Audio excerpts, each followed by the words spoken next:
The number made no sense. Surul blinked all four of his eyes and ran the calculation again.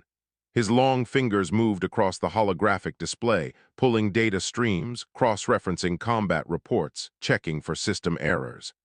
The Vanari physician had processed thousands of soldier evaluations during his 6 years with the Galactic Coalition. He understood statistics. He understood probability. He understood the mathematics of war. But this number made no sense. 2,847 confirmed kills, 1 human, 18 months of service. Surul leaned back in his chair and studied the profile attached to the data. The photograph showed a young human male with brown hair and tired eyes, nothing remarkable, average height for his species, no cybernetic enhancements, no genetic modifications, no special forces designation. Private First Class Danny Webb, age 23, homeworld Earth, region of origin, Montana, North American continent. The Coalition's second highest kill count belonged to a Dravar heavy weapons specialist with 2 centuries of combat experience. His number was 912. The third highest was a Menari sniper with optical implants worth more than a starship. She had 704. This human had nearly tripled both of them combined, with standard infantry equipment, in less than 2 years. Surul flagged the file for review and marked it as a probable data error. 3 hours later, the verification came back. The number was accurate. Every kill confirmed through drone footage, combat sensors, or direct witness testimony. Surul requested Danny Webb's full service record. The file arrived the next morning. Surul read it over breakfast in his quarters, his appetite fading with each page. Danny Webb had enlisted in the Earth Defense Volunteers 6 months after the Kreth hegemony burned the colony on Proxima Station. He had no prior military training. His civilian occupation was listed as agricultural worker. His psychological evaluation showed no unusual aggression patterns, no antisocial tendencies, no particular enthusiasm for violence. The recruiter's notes described him as quiet, polite, somewhat shy. His drill instructors called him unremarkable but reliable. His first deployment was the defense of Tethys 7, a frozen moon on the edge of Coalition space. The Kreth wanted it for its mineral deposits. The Coalition wanted it because losing it would open a corridor to 3 inhabited systems. Danny Webb arrived as part of a standard infantry reinforcement. 200 soldiers sent to hold a line that military analysts gave a 40% chance of surviving the month. 18 months later, the line still held. Danny Webb had been there the entire time. Surul found the first combat report from Danny's initial engagement. The writing was dry, military standard format, but the events described were anything but standard. Danny's squad had been caught in a Kreth ambush during a patrol. Energy fire from 3 directions. 2 soldiers down immediately, the squad leader wounded, communications jammed. The surviving squad members described what happened next as confusing. Danny Webb had not panicked. He had not frozen. He had dropped to the frozen ground, studied the enemy positions for approximately 30 seconds, then began moving. Over the next 4 hours, he worked his way around the Kreth ambush. He used terrain features the enemy had dismissed as impassable. He moved during their reload cycles. He targeted their communications specialist first, then their squad leader, then the soldiers manning the heavy weapons. When Coalition reinforcements arrived, they found Danny's squad tending their wounded in a secure position. 11 Kreth bodies were scattered across the surrounding area. Danny was sitting against a rock, drinking water, waiting for pickup. The debrief officer asked him how he had known what to do. Danny's recorded response was 6 words, "I just did what made sense." Surul set down the file and stared at the wall of his quarters. Outside, the Coalition base hummed with activity. Soldiers from a dozen species prepared for another day of holding the line against the hegemony. Somewhere among them was a young human with tired eyes and a kill count that defied explanation. Surul made a decision. He needed to meet this soldier. He needed to understand how an unremarkable human from an agricultural background had become the deadliest ground combatant in recorded galactic history. He submitted a request for a personal interview, medical evaluation, xenobiological combat assessment. The paperwork would take a day to process. In the meantime, Surel pulled up everything the Coalition database had on Earth, on humans, on their evolutionary history and their planet of origin. The file on Earth was extensive. The Coalition had been studying humanity since first contact 30 years ago. There was data on their biology, their society, their technology, their culture. But Surel found himself drawn to a different section, a section most Coalition species skimmed past as irrelevant. Human hunting practices, historical and contemporary. He began to read. 3 hours later, he closed the file.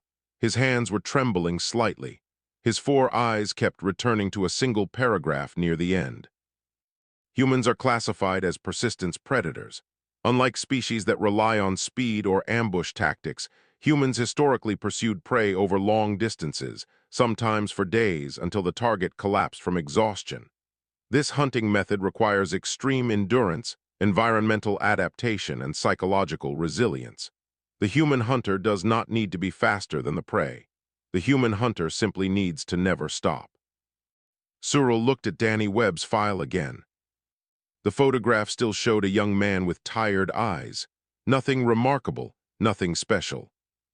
But now Surel saw something else in that face, something that made his 4 hearts beat a little faster. Patience. The mess hall was nearly empty at this hour. Danny Webb sat alone at a corner table, eating a bowl of protein paste mixed with rehydrated vegetables. It was not good food.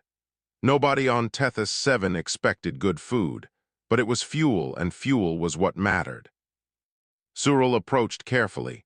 He had spent the morning reviewing human social protocols, direct approach, clear introduction, respect personal space. Humans were social predators, comfortable with strangers but protective of their immediate territory.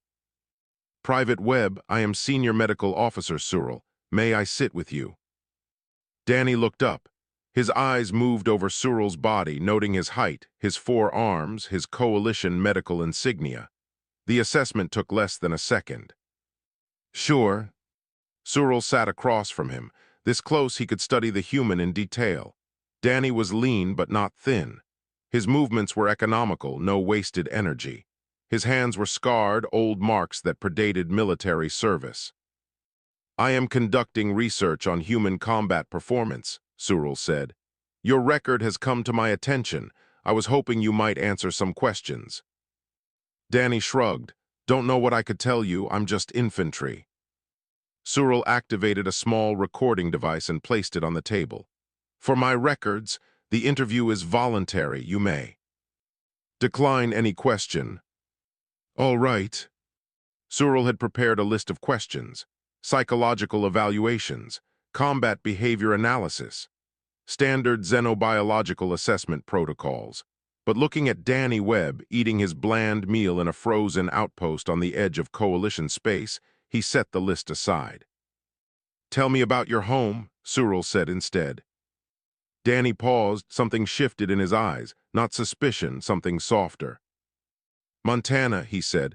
My family had a ranch.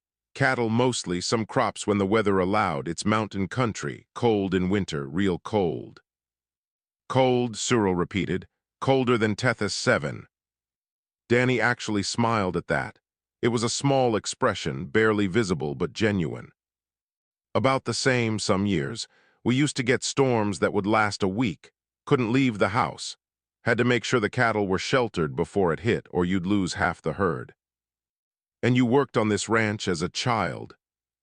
Since I could walk, everybody worked, no choice in it. The ranch was how we survived. Surel considered this. In Coalition society, children were protected from labor until physical maturity. The idea of a child working in harsh conditions was not precisely forbidden, but it was considered primitive. You said you hunted, Surel continued. Your service record mentions hunting experience. Danny nodded. Had to, ranch money wasn't always enough. Wild game supplemented the food supply, elk mostly, some deer, smaller game when things got tight. When did you begin hunting?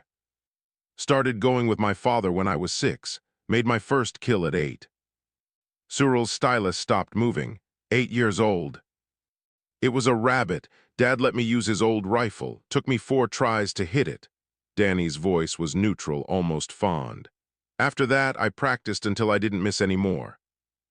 And elk, you mentioned elk. Those are large creatures, yes. Big as a ground transport. Some of the bulls weigh 600 kilos. They're smart too, good senses. They know when something's hunting them. Cyril leaned forward slightly. How do you hunt something that knows it's being hunted? Danny set down his spoon. For the first time, he seemed fully engaged in the conversation. Patience, he said. You can't rush an elk. They're too fast and too careful, so you don't try to be faster. You learn the land, you learn their patterns, where they drink, where they sleep, where they go when they're scared. And then, you wait sometimes for hours, sometimes for days. You find the right position and you stay there until they come to you. Cold doesn't matter. Hunger doesn't matter. Nothing matters except the moment when you have your shot. Cyril felt a chill that had nothing to do with the temperature. Private Webb, when you were caught in that first ambush with your squad, what did you think about? Danny was quiet for a moment. His eyes went distant, seeing something beyond the mess hall walls. I thought about the elk, he said finally. The Kreth were moving like elk, predictable. They had patterns, routes they followed, positions they liked. I could see it after I watched them for a while. You watched them while they were shooting at you. Had to, couldn't fight what I didn't understand, so I watched, and when I understood, I moved. Cyril's recording device hummed softly in the silence. Private Webb, did your military training teach you these tactics? Danny shook his head. The training taught me how to shoot and how to follow orders. The rest was just, I don't know, common sense. You want to kill something dangerous, you don't run at it head-on. You find its weak spots. You strike when it's not looking. You make every shot count. Because ammunition was limited on the ranch. Because killing should be quick. Dad taught me that. You don't make an animal suffer. You don't take a shot unless you're sure it's a clean kill. Danny met Cyril's eyes directly. Same thing here. The faster they go down, the less chance they have to hurt my squad. Cyril turned off the recording device. He had come looking for an explanation, a psychological quirk, a hidden talent, something that would explain how this unremarkable human had become a legend. Instead, he had found something far more disturbing. Danny Webb was not exceptional. He was not unique. He was simply the product of a world where children learned to kill at 8 years old, where patience and endurance meant survival, where the cold was a teacher and the wilderness was a classroom. Danny Webb was not a monster. He was exactly what Earth had made him. 12 officers from 7 species sat around the circular table of Coalition Intelligence Command. Holographic displays floated above them, showing maps, statistics, and combat footage. The room was designed for these meetings. Neutral lighting, controlled temperature, no advantage given to any species. Cyril stood at the center, his 4 hands clasped behind his back. He had presented data to command before, medical reports, biological assessments, nothing that made officers lean forward in their seats like this. What you're seeing, Cyril said, is a complete tactical analysis of Private First Class Danny Webb's combat record over the past 18 months. The hologram shifted to show a map of the Tethys 7 theater. Red dots marked Kreth positions. Blue lines showed coalition defensive perimeters, and scattered across the entire theater like drops of blood on snow were small white markers. Each white marker represents a confirmed kill attributed to Private Webb. 2,847 total. The pattern you're seeing is not random. Admiral Chen, the human representative to the Coalition Command, spoke first. We've seen high-performing soldiers before. What makes this different? Cyril adjusted the display. The white markers began to pulse, color-coded by type. 43% of Private Web's kills are marked in yellow. These represent Kreth command personnel, communication specialists, squad leaders, tactical coordinators, logistics officers. The room went quiet. For comparison, Surul continued, the average coalition soldier kills command personnel approximately 7% of the time. Private Web's rate is 6 times higher. He is not simply killing efficiently. He is targeting the enemy's ability to function as a coordinated force. A Dravar general rumbled from across the table. This could be coincidence. Combat is chaotic. Perhaps he simply encountered more officers. Surul shook his head. The data does not support that conclusion. Analysis of Private Web's movement patterns shows deliberate positioning. He consistently places himself in locations where command personnel are likely to appear. Supply route intersections, communication relay points, elevated positions overlooking coordination centers. The hologram shifted again, this time showing a reconstructed battlefield. Kreth forces moved in organized formations. Then one by one, specific units began to collapse. Officers dropped. Communication went silent. The organized advance devolved into scattered chaos. This is the Battle of Frost Ridge, 3 months ago. Coalition forces were outnumbered 4-1. The defensive line was projected to fail within 6 hours. The officers watched as the reconstruction played out. Blue coalition markers held their positions while red Kreth markers fell into disarray. Private Web was positioned on the eastern ridge, approximately 2 kilometers from the main engagement. Over the course of 11 hours, he eliminated 38 Kreth personnel. 23 of them were command or communication specialists. The Kreth offensive lost coordination and was repelled with minimal coalition casualties. Admiral Chen's expression was unreadable. You're saying one man changed the outcome of a major battle. I am saying one man removed the enemy's ability to fight as a unified force. The Kreth rely heavily on hierarchical command structures. Their soldiers are trained to follow orders, not to improvise. When command falls, they become confused. They retreat or they make mistakes. Surul pulled up another image. A frozen crater, barely visible against the white landscape. This is Private Web's position during the engagement at Frost Ridge. He remained in this crater for 72 hours. Temperatures dropped to -40. He had limited rations and no support. When asked why he chose this position, he stated that it offered the best sight lines to the Kreth command post. The Dravar general leaned forward. 72 hours in those conditions, how is he not dead? Surul allowed himself a small, grim smile. That was my question as well. Human medical literature provided the answer. His species evolved in conditions similar to Tethys 7. Cold tolerance, extreme endurance, the ability to remain still and alert for extended periods. These are not special traits for humans. They are baseline capabilities. Baseline, Admiral Chen repeated quietly. Admiral, I have reviewed Private Web's record extensively. He has no special training, no genetic enhancements, no psychological abnormalities. By human standards, he is entirely average. Surul paused to let that sink in. What makes him effective is not what he has that other humans lack. It is how he applies what every human possesses. The room was very quiet now. The Kreth do not understand this. Their intelligence reports describe Private Web as a unique threat, a single exceptional individual who must be eliminated. They have assigned special units to hunt him. They have failed repeatedly because they are looking for something extraordinary. Surul turned off the hologram. Private Web is not extraordinary. He is a human who was taught to hunt in a harsh environment and who applies those lessons to combat. Any human with similar training could potentially produce similar results. Admiral Chen stood slowly. The other officers watched him, waiting. Dr. Surul, you're telling us that humans have been sending farmers and hunters into combat, and those farmers and hunters are outperforming every other species in the coalition. That is correct, Admiral. And the Kreth have no idea why they're losing. They believe they are fighting soldiers. They are not. They are fighting predators. The meeting lasted another hour.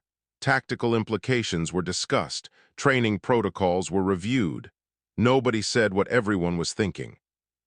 The Galactic Coalition had welcomed humanity as allies.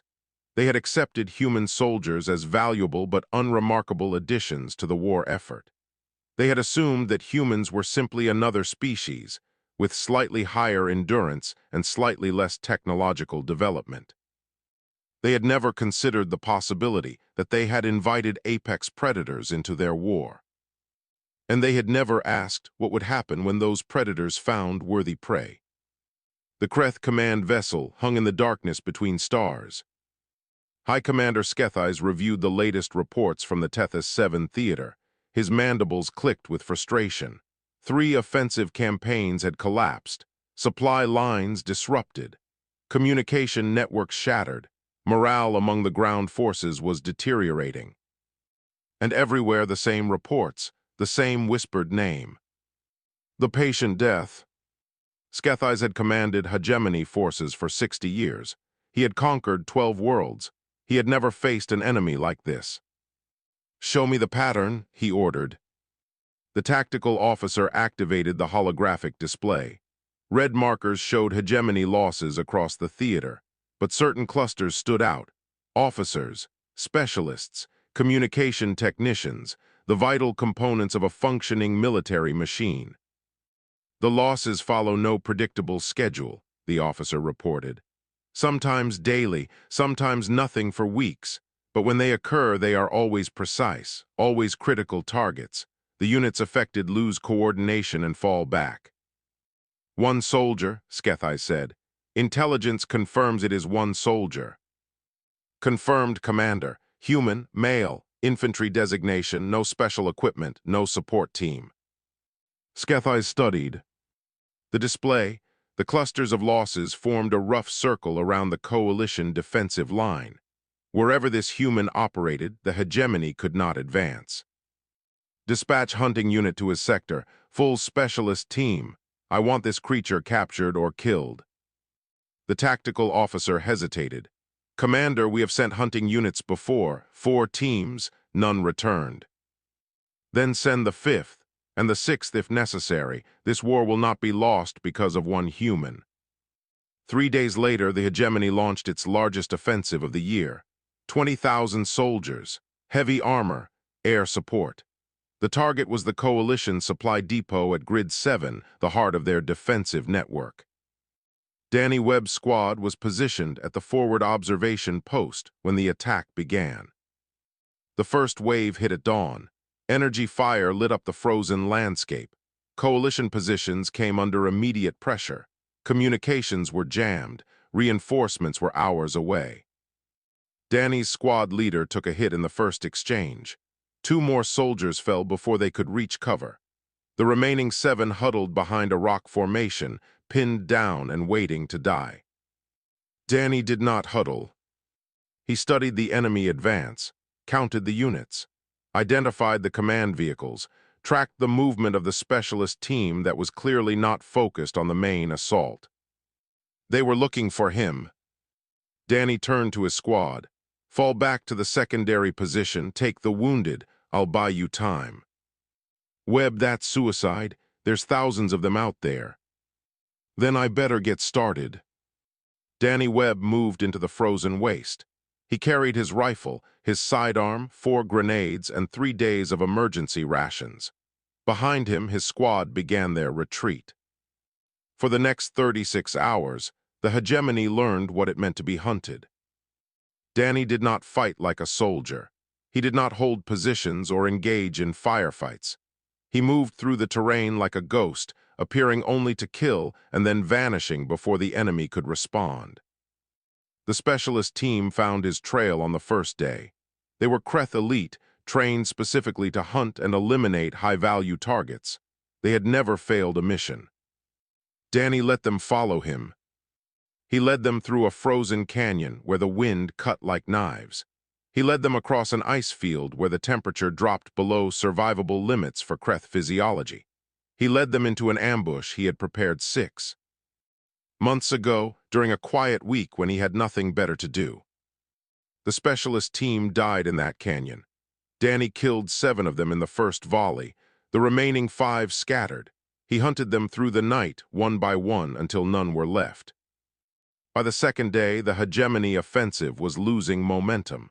Officers were dying faster than they could be replaced. Communication units were being picked off. The coordinated assault was breaking into scattered skirmishes. Danny kept moving.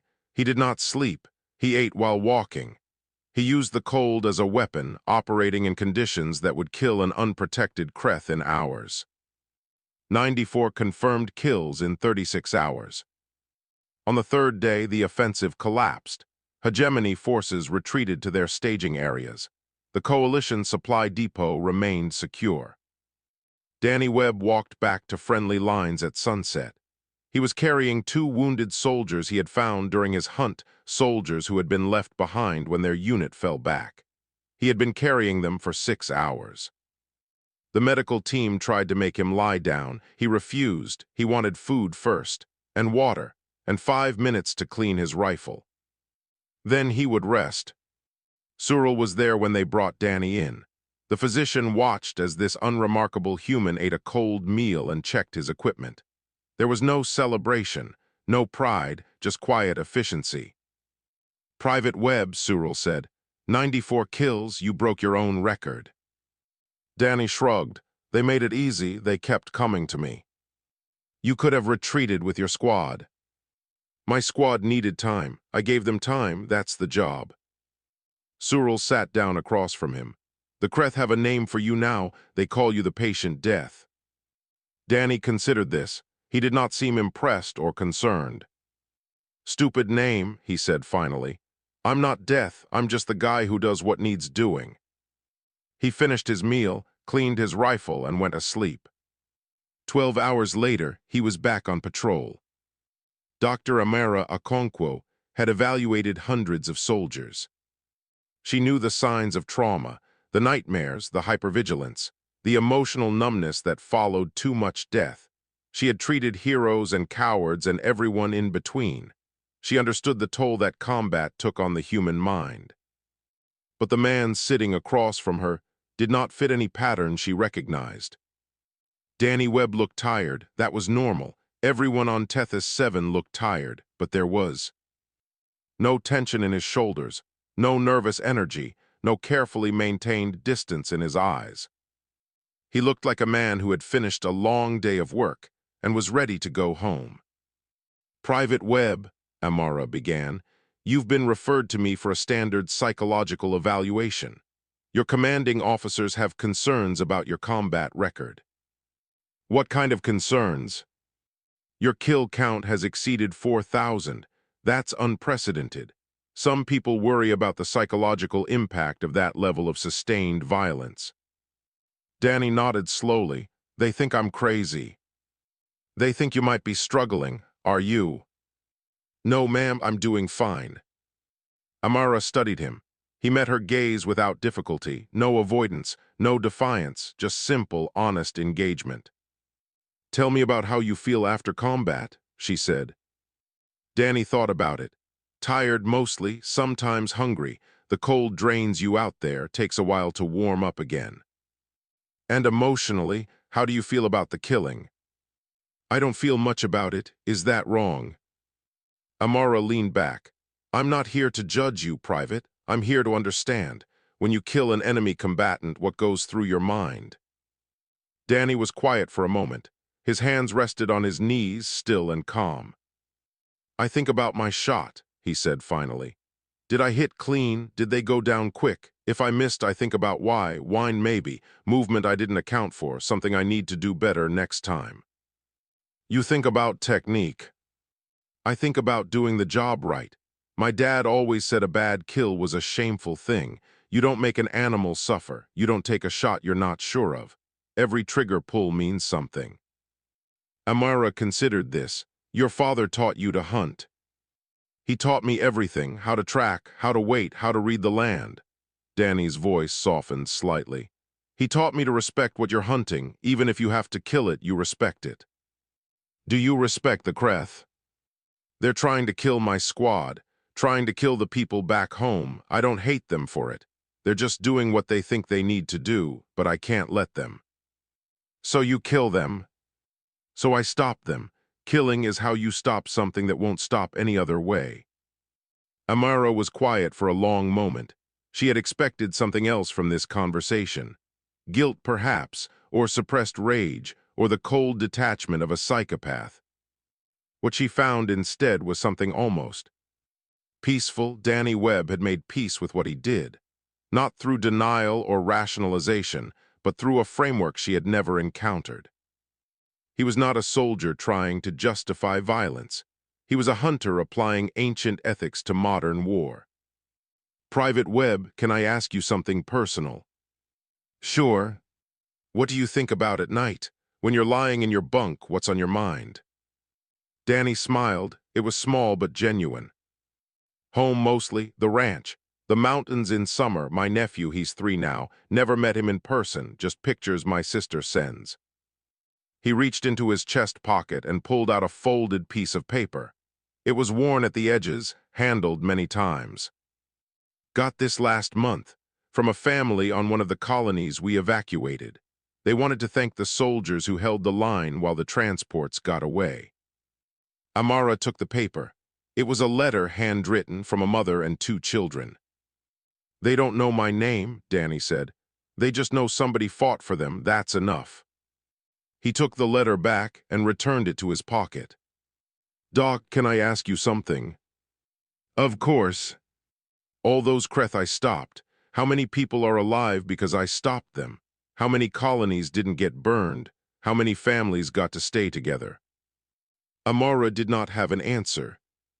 I don't like killing, Danny continued. Never have, but I know what happens if I don't.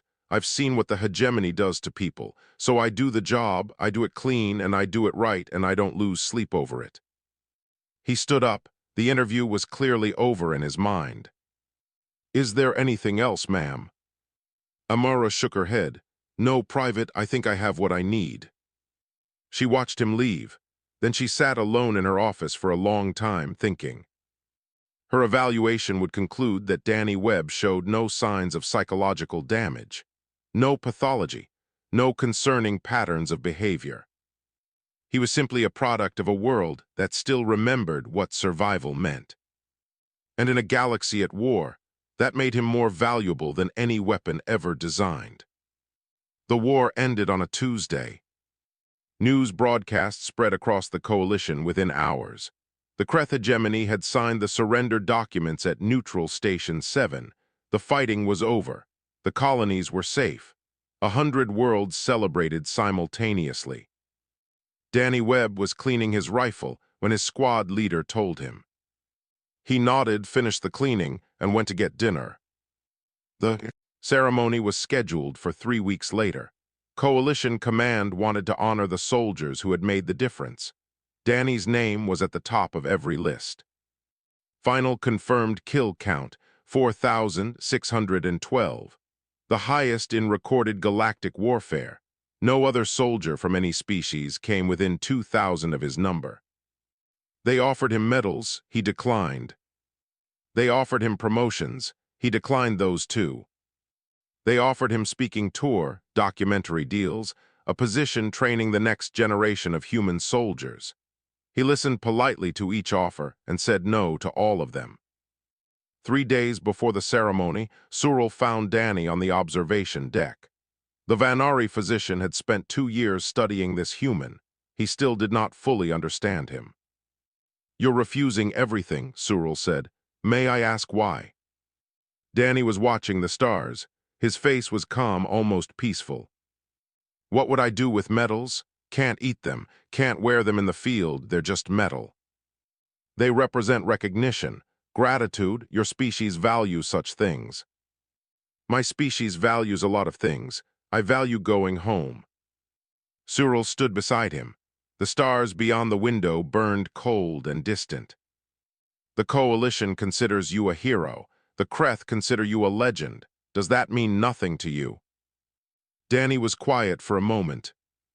When I was 12, he said, I shot an elk that had been raiding our winter stores. Big bull, 600 pounds at least. Smart, too. He'd been avoiding our traps for months. When I finally got him, my dad didn't throw a party, didn't brag to the neighbors. He helped me butcher the meat, and we ate well that winter. I don't understand. The elk was a problem. I solved it. That's all. You don't celebrate solving problems. You just move on to the next one. Cyril considered this. You view the war as a problem you solved. I view it as something that needed doing. I did it. Now it's done. Time to go home. The galaxy will remember your name. The galaxy didn't know my name until a few months ago. It'll forget soon enough, and that's fine. Danny turned to face Cyril directly. You know what I want to be remembered for? Being a good uncle, teaching my nephew to fish, helping my sister rebuild the ranch. Those things matter. Kill counts don't. Cyril's 4 hearts ached with something he could not name. You terrify me, the physician admitted. You terrify everyone who understands what you represent. Danny smiled. I'm just a rancher who got drafted. Any hunter from my valley could have done the same. That, Cyril said quietly, is exactly what makes humans so frightening. You don't recognize your own lethality. You think it's normal. Danny shrugged. Maybe it is for us anyway. He returned to watching the stars. 2 weeks later, Danny Webb stepped off a transport in Helena, Montana. The spaceport was small, barely more than a landing pad and a processing center. Nobody was there to meet him except his sister and his nephew. The boy was 3 years old with brown hair and curious eyes. He had never met his uncle before.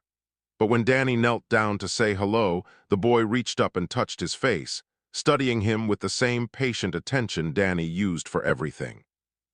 You look tired, his sister said. Long trip. She hugged him, he hugged her back. They did not need more words than that. The ranch was smaller than he remembered, worn down by years of neglect, but the bones were good. The land was still there. The mountains still rose in the distance, white-capped and eternal. Danny spent the first week just walking the property, checking fences, noting repairs, breathing air that did not taste of recycled oxygen and frozen dust. On the 8th day, his nephew found him in the barn. Grandpa says you were a hero, the boy said, in the war. Danny looked down at him. Grandpa talks too much. Did you fight aliens? Some. It was complicated. The boy considered this with the gravity of the very young. Were you scared? Danny knelt down to meet his nephew's eyes. Sometimes everyone gets scared. The important thing is doing what needs to be done anyway. The boy nodded as if this made perfect sense. Can we go fishing? Danny smiled. It was the first real smile he had allowed himself in years. Yeah, we can go fishing. Let me get my boots. They walked out into the Montana morning together. The sun was warm. The mountains were green. Somewhere far above, the galaxy continued to spin, filled with beings who would tell stories of the human who had changed a war. But Danny was not thinking about the galaxy. He was thinking about the river and the fish and the simple pleasure of teaching a child something worth knowing. Behind them, the ranch waited. There was work to do. There was always work to do. And Danny Webb had never minded working.